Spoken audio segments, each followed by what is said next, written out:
বন্ধ করো এই বিয়ে। এই বিয়ে হবে না। কেন হবে না এই বিয়ে? কি করে হবে? কথা মাফিক 1 টাকা তো আমার হাতে আসেনি। আপনারা একটু অপেক্ষা করুন, সালমান আপা সব টাকা নিয়ে এক্ষুনি চলে আসবে। আগে হাতে টাকা পাবো, তারপর বিয়ে দেবো। সেলিম বাবু, আমার একটা কথা শুনুন।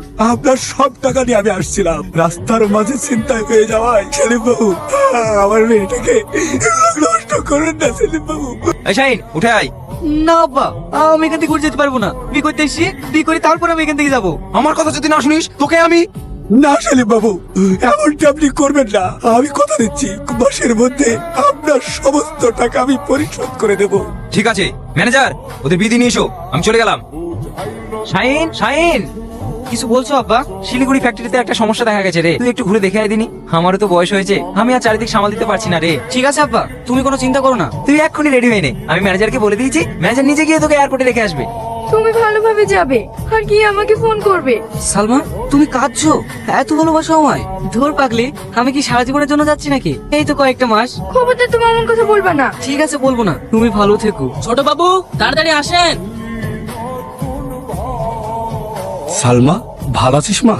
আব্বা ভালো আছো? হ্যাঁ রে মা, ভালো আছি। মা কেমন আছে আব্বা? তোর মাও ভালো আছে। এই নে, তোর জন্য একটা শাড়ি আর জামাইয়ের জন্য একটা পাঞ্জাবি আছে। আর কোরবানিতে তোদেরকে দাওয়াত দেওয়ার জন্য এলাম। খুব ভালো হবে আব্বা, এবার কোরবানিতে তোমাদের বাড়ি যাব। বাবা, মেয়ের সাথে তো দেখছি ভালোই আলাপ জমিছেন। ছোট লোক কথা কর, এসব কি নিয়ে এসছে? এরকম সস্তা জিনিস আমার বাড়ির চাকররাও পড়ে না। এ কি বলছেন মা? আমার আব্বু এগুলো কত আশা করে এনেছে, আর আপনি সেগুলো ফেলে দিলেন। হ্যাঁ দিলাম, তার কারণ তোমার আব্বা আমাদের পাওনা টাকা এখনো দেয়নি। যতদিন পর্যন্ত তোমার আব্বা আমাদের পাওনা টাকা না দিচ্ছে, ততদিন পর্যন্ত তোমার আব্বা যেন আমাদের বাড়ির চৌকাট না পার হয়। যান, বেরিয়ে যান আমার বাড়ি থেকে। আর তোমাকে বলছি, যতদিন পর্যন্ত তোমার আব্বা পনের টাকা না শোধ করছে, ততদিন তুমি আমার বাড়িতে চাকরানির মতো কাজ করবে। কোনোদিনই বৌমার স্বীকৃতি পাবে না।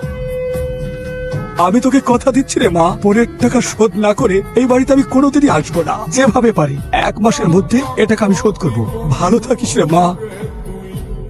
তুমি কেমন দেখাচ্ছি কেন? আর আমার সালমা কেমন আছে? আমার বুড়ি ভালো আছি। এমন ভালো কোনো মেয়ে তার শ্বশুর বাড়িতে থাকে না। তুমি কাঁদছো? না না, আমি কাঁদছি না, মোমবাতির মতো একটু একটু করে আমি গলে যাচ্ছি।